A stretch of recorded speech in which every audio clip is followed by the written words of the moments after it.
हर घर नल योजना, केंद्र से पिछले साल मिले 445 करोड़ खर्च नहीं कर पाया था छत्तीसगढ़, इस बार 1909 करोड़ फिर मंजूर। केंद्र सरकार का महत्वाकांक्षी जल जीवन मिशन छत्तीसगढ़ में पिछड़ता दिख रहा है। मिशन के तहत संचालित हर घर नल योजना के लिए केंद्र सरकार ने पिछले साल 445 करोड़ 52 लाख रुपए दिए थे। सरकार उससे पूरा खर्च भी नहीं कर पाई। अब 2021-2022 के लिए योजना में 1909 करोड़ का आवंटन मिला है। केंद्रीय जल शक्ति मंत्री गजेंद्र सिंह शेखावत ने इस संबंध में मुख्यमंत्री भूपेश बघेल को पत्र भी लिखा है।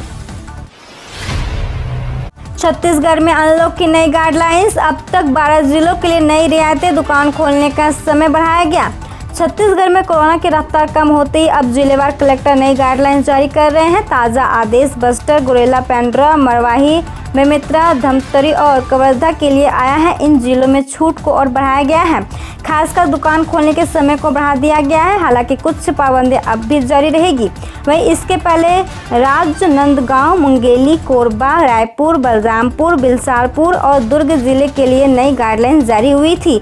कुल मिलाकर अब तक 12 जिलों के लिए नए दिशा निर्देश जारी हो चुके हैं। मुख्यमंत्री ने वर्चुअल कार्यक्रम को संबोधित किया। सीएम बघेल ने कहा कि सरकारी योजनाओं से लौटा किसानों का भरोसा, अब गांव में ही मिल रहा रोजगार। मुख्यमंत्री भूपेश बघेल ने कहा कि आम छत्तीसगढ़िया का अनुभव और उनकी जरूरतें हैं राज्य सरकार की योजनाओं का आधार। यही कारण है कि हमारी योजना आम लोगों तक जमीनी स्तर पर सुगमता से पहुंच रही है। इस बात का संतोष है कि हमारे अन्नदाता आज खुश हैं।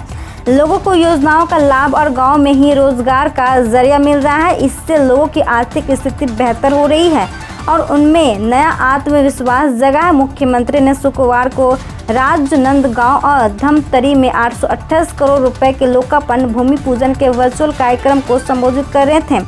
उन्होंने हितग्राहियों से उन्हें मिलने फायदे की जानकारी ली। मुख्यमंत्री ने कहा कि किसान न्याय योजना से किसानों का खेती किसानी की और भरोसा लौटा है। किसानों की संख्या बढ़ी है और खेती का रकबा भी बढ़ा है। शराब दुकानें के बंद होने के समय में हुआ बदलाव, अब इतने समय तक ही खुली रहेगी दुकान, जिला प्रशासन ने जारी किया आदेश। कोरोना संक्रमण की रफ्तार थमने के बाद छत्तीसगढ़ सरकार ने भी सरकारी कार्यालयों में 100% उपस्थिति की अनुमति दे दी है। वहीं सरकार के निर्देशानुसार सभी जिलों में अनलॉक की नई गाइडलाइंस जारी की जा रही है।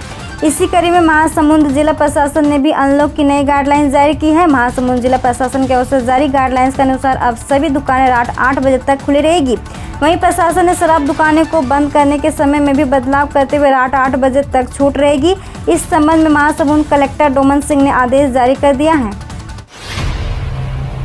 बीजेपी सांसद ने की दिग्विजय सिंह के खिलाफ देशद्रोह का मामला दर्ज करने की मांग, रमन सिंह ने भी बोला हमला। पूर्व सीएम दिग्विजय सिंह का वायरल चैट मामले पर रमन सिंह ने पलटवार किया है। रमन सिंह ने कहा कि दिग्विजय सिंह जो बोलते हैं वह कभी पूरा नहीं होता है। दिग्विजय सिंह को मालूम है कि कांग्रेस की सरकार नहीं आने वाली है। देश में कांग्रेस की क्या स्थिति है सबको मालूम है। मध्य प्रदेश के इंदौर में भी इस मामले पर तुलसी सिलावट और सांसद शंकर लालवानी का बयान सामने आया है। मंत्री तुलसी सिलावट ने कहा कांग्रेस बची नहीं है। कोविड काल में दिग्विजय सिंह को मध्य प्रदेश की बात करनी चाहिए, लेकिन वे पाकिस्तान की बात कर रहे हैं। उन्हें कोई भी सीरियस नहीं लेता है। इंदौर सांसद शंकर लालवानी ने दिग्विजय सिंह के खिलाफ देशद्रोह का मामला दर्ज करने की मांग की है। सरकार के 2.5 साल को लेकर बीजेपी की पीसी, राजधानी में रमन, दुर्ग में विष्णु देवसाय, धमतरी में प्रेम प्रकाश पांडे ने राज्य सरकार पर बोला हमला। राज्य सरकार के 2.5 साल पूरा होने के मामले पर आज बीजेपी ने प्रेस कॉन्फ्रेंस कर राज्य सरकार को आड़े हाथों लिया। इस दौरान पूर्व मुख्यमंत्री डॉक्टर रमन सिंह ने कहा कि 2.5 साल पूरा होने के बाद सरकार की उल्टी गिनती शुरू हो जाएगी। भाजपा ने राज्य सरकार की असफलताओं को सामने रखा। सरकार की असफलताओं को लेकर हम जनता के बीच जाएंगे। राज्य सरकार अलोकप्रिय और असफल साबित हुई है। रमन सिंह ने आगे कहा कि कांग्रेस का नारा था वक्त है बदलाव का, अब जनता कहने लगी है वक्त है पछताव का। कांग्रेस ने अपने किसी भी चुनावी वादों को पूरा नहीं किया। कार्यकाल हुआ आधा, राज्य सरकार भूल गई वादा। जीएसटी काउंसिल का बड़ा फैसला, ब्लैक फंगस की दवा पर कोई टैक्स नहीं, कोविड की वैक्सीन पर 5% टैक्स जारी रहेगा। वस्तु एवं सेवा कर काउंसिल की 44वीं बैठक खत्म हो गई है। वित्त मंत्री निर्मला सीतारमण ने बैठक में लिए गए फैसलों की जानकारी देते हुए कहा कि बैठक में ब्लैक फंगस की दवाओं पर टैक्स को खत्म करने का फैसला किया गया है। इसके अलावा कोरोना से जुड़े दवाओं और एम्बुलेंस समेत अन्य उपकरणों पर भी टैक्स की दरों में कटौती की गई है।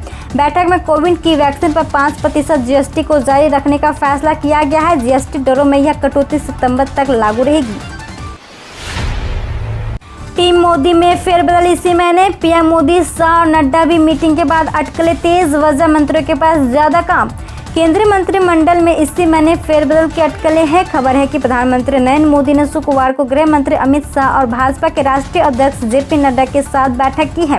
इसके बाद इन अटकले को बल मिला है। सूत्रों के मुताबिक प्रधानमंत्री मोदी पिछले कुछ दिनों से अलग अलग समूहों में अपने मंत्रियों के साथ भी बैठक कर चुके हैं। इनमें वे सभी मंत्रियों ने उनके मंत्रालय द्वारा पिछले 2 साल में किए कामकाज की जानकारी ले रहे हैं।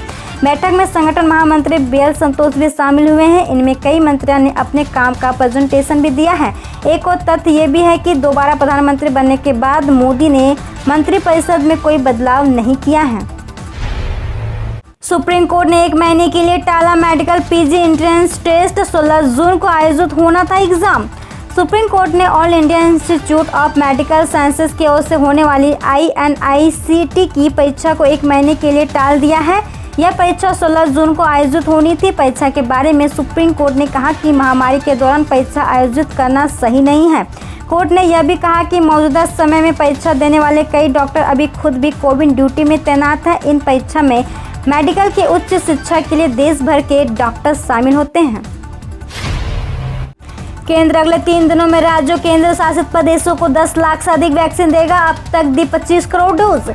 केंद्र सरकार अगले 3 दिनों में राज्यों और केंद्र शासित प्रदेशों को 10 लाख से अधिक वैक्सीन खुराक उपलब्ध कराएगी। शनिवार को स्वास्थ्य और परिवार कल्याण मंत्रालय ने इसकी सूचना दी।